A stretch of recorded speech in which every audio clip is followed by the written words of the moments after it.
tii labaad aan uga hadlaynay ninkii quruxlowga ahay ee dilay hooyo masaakiin ah iyo cunugteedii ee dunidan ku cusbeed oo ahayd ifiyaha dunidan.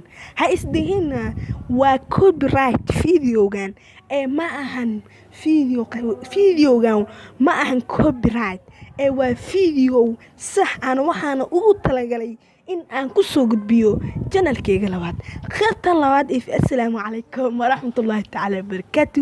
dhammaantiin meelaba adduunka daafiis kaga sugan tihiin halka aad naga daawanaysaan waa channelkayna waa channelka bulshada ee Cabdi Axmed Films and Vlogs.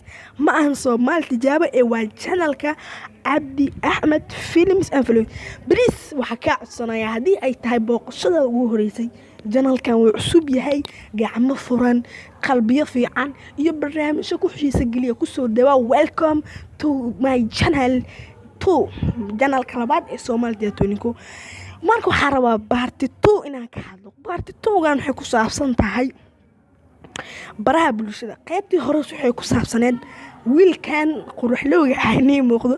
aniga ma dhihi karno quruxlowga hablaha waa kuwaasteen. wiilkan oo quruxlowga ah wiilkan magaciisa anaga magaciisa mal akhri karo magac waxaa dhib badan oo leeyahay, laakiin anaga af Soomaali ku falanqeynayno waxa uu bixinayna quruxlowga. wiilkan quruxlowga ahay waxa qaybta hore uga hadlanay gabdhaha dhaw orday. qaybta marka waxaan uga hadlaynaa oo hadda ninga hadlo baraha bulshada arintiisa way qabsatay.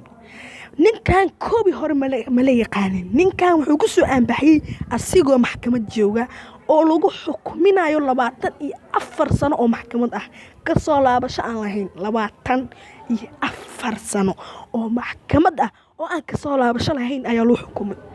ma loo xukumin hablaha daba ordayaan kaliya waxa loo xukumay habartaas oo ujeedin sawirkan ay muuqdo iyo gabartaas yarta ah oo aan wax ka galabsanin oo adduunkan ku soo biirtay oo ahayd ifiyaha adduunkan ayuu nafta daafiyay. waxaana lagu xukumay 4 sano. baraha bulshada YouTube channelka, TikTok, Facebook page meel walba hadalhayntiisu way gaartay. baraha bulshadana meher walba qof walba akoon ku leeyahay hadalhayntiisa si xun ay u gaartay. waana saadaalin ala aqoonsan kan meeshii marayso. meesha ay ku soo gabeelay muuqaalka. wassalaamu calaykum.